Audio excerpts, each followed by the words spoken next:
এই কুমির ঘুমাচ্ছিস কেন? উঠে এখন না।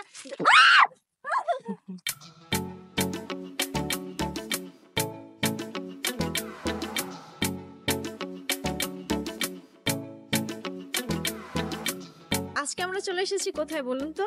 আজকে আমরা চলে এসেছি একটা অদ্ভুত জায়গায়, একটা খামারে। আপনারা ভাবতেই পারেন যে এটা হাঁস মুরগির খামার নাকি, কিন্তু এটা হাঁস মুরগির কিন্তু খামার না, এটা কুমিরের খামার। এই যে আমি আমাদের ড্রেস আপ গুলো বের করে নিয়েছি, তো আমরা দুজনেই দুপুরে খাওয়া দাওয়া করে সুন্দর মতো রেডি হয়ে বের হয়ে পড়েছি। তো এখন তো ছোট দিনের বেলা, কোথাও ঘুরতে গেলে 2টা থেকে 3টার মধ্যে বের না হলে কোথাও যে আসলে ঘুরে মজা পাওয়া যায় না। দেরি করে বের হলে আসলে কোথাও যেতে যেতেই সন্ধ্যা লেগে যায়, তখন আর সানলাইট থাকে না, এই জন্য ভিডিও ক্যাপচার গুলো ভালো আসে না। তো আপনারা আমার ভিডিও ইন্ট্রো দেখেই বুঝতে পেরে গেছেন যে আজকে আমি কোথায় চলে এসেছি। ফাইনালি আমরা কুমিরের খামারে চলে আসছি। তো আমি একটু ভয়ে ভয়ে আছি যে কুমির আমাকে আবার খেয়ে না নেয়। আজকে কুমিরের মধ্যে আপনার ভাইয়াকে ধাক্কা মেরে ফেলে দিব। কারণ কুমির তো অনেকদিন খাওয়া দাওয়া করে নাই মানুষ, এজন্য একে ফেলে দিব। আমরা অনেকদিন থেকেই ময়মনসিংহে থাকি, বাট কুমিরের খামারটি ভালুকা উপজেলায় এত কাছে হওয়ার পরও আমরা কখনো এখানে আসি নাই। তো অনেকদিন থেকেই আমরা দুইজন ভাবছিলাম যে এই জায়গাটাতে ঘুরতে আসব, অনেক ব্যস্ততার কারণে আসা হয় নাই। তো আজকে সময় করে চলেই আসলাম। তো আসার পরই এই জায়গাটা দেখে আমার খুবই ভালো লেগেছে। ভালুকার মধ্যে যে এত সুন্দর একটা জায়গা ছিল, আজকে আমরা না আসলে বুঝতেই পারতাম না। ভালুকা এই কুমিরের খামারটিতে কে কে এসেছেন অবশ্যই আমাকে কমেন্ট করে জানিয়ে দিবেন। তো আমি এখানে আসার আগে ভেবেছিলাম জায়গাটি কেমন না কেমন হবে। জায়গাটি কিন্তু বেশ সুন্দর, এখানে চাইলে আপনারা পিকনিক করতে পারবেন, ফ্যামিলি ফ্রেন্ড সার্কেল নিয়ে পিকনিক করার মতন একটা জায়গা। অবসর টাইমে আপনারা চাইলেই আপনাদের পরিবার ছোট ছোট বাচ্চাদের নিয়ে এখানে ঘুরতে আসতে পারেন। সব কুমিরগুলো ঘুমাচ্ছিল, তাই আমি একটু ঢিল মারছিলাম যে কুমিরগুলো যদি একটু জাগা হয়। আমি তো কুমিরগুলোকে প্রথমে দেখে ভাবছি যে এগুলো মারা গেছে সম্ভবত, কিন্তু এরা ভান ধরে আছে ঘুমানোর। এখন দেখেন আমার সাথে কি হয়। এই কুমির ঘুমাচ্ছিস কেন? উঠে এখন না। মুস্কান অনেক ভয় পেয়েছে, দেখেন কত জোরে চিল্লানি দিছে। চমকে গেছি আমি। দেখছেন কি ভয়াবহ ঘটনা আমার সাথে ঘটে গেছে।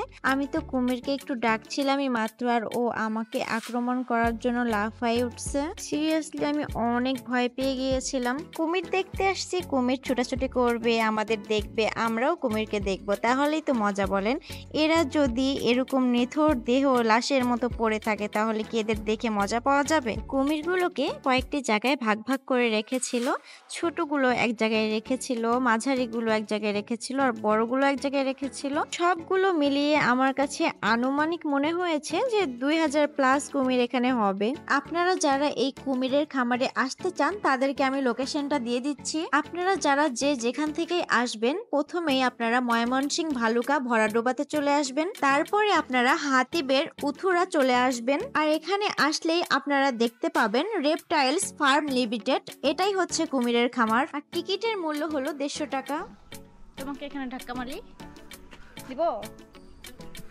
আমাকে চালাও সব সময়, এখন প্রতিশোধ নিব। তো এখানে একটা ছবি তোলার মতো সুন্দর করে পোস্টার তারা লাগিয়ে রেখেছিল, আর আমি একটু দুষ্টামি করে ছবি তুলছিলাম। পরে দেখি যে পোস্টারটাই ছিঁড়া। কি আর করার, কুমির দেখা শেষ করে দেন আমরা একটু পুরো খামারটি ঘুরে ঘুরে দেখছিলাম। দেখে কোনোভাবে মনেই হচ্ছে না যে এটা একটা খামার, দেখে মনে হচ্ছে যে এটা একটা রিসোর্ট। আপনারা আসলেই বুঝতে পারবেন। চারিদিকে নিরিবিলি পরিবেশ, বসার অনেকগুলো প্লেস করে রেখেছে তারা। আর এখানে একটা লেক ছিল, লেকের উপরে সুন্দর বসার জায়গাও আছে, আর পাশে একটি ওয়াচ টাওয়ার ছিল। তো আমি এই মিনি ওয়াচ টাওয়ারে একটু উঠলাম, যে উপর থেকে পুরো খামারের দৃশ্যটি উপভোগ করা যাবে। মিনি ওয়াচ টাওয়ার থেকে কিন্তু খামারের দৃশ্যটি অনেক সুন্দর লাগছিল। তো আমি এখানে একটু বসলাম, আর বসে বসে আমার বোনের কথা মনে পড়ছিল, তাকে খুবই মিস করছিলাম। সে অনেক দূরে, তাকে এখন আনা সম্ভব না। ইনশাল্লাহ নেক্সট টাইম পরিবারের সকলকে নিয়ে এখানে ঘুরতে আসবো। আর এইদিকে দেখেন আপনাদের ভাইয়ার কাণ্ড, এই ব্রেঞ্চের উপরে কুমিরের ডিম রাখা ছিল, আর সে হাতে নিয়ে দেখছিল। আর ডিম তো 2টা ফুটো ছিল, আমি ভাবছিলাম যে ওর মধ্যে থেকে যদি কুমির বেরিয়ে আসে তাইলে কি হবে। আমাকে দেখতে কেমন লাগছে সবাই কমেন্ট করে জানিয়ে দিবেন। আজকে ভিডিওটা এই পর্যন্তই। আমার পেজটি সবাই ফলো করে দিবেন। আল্লাহ হাফেজ।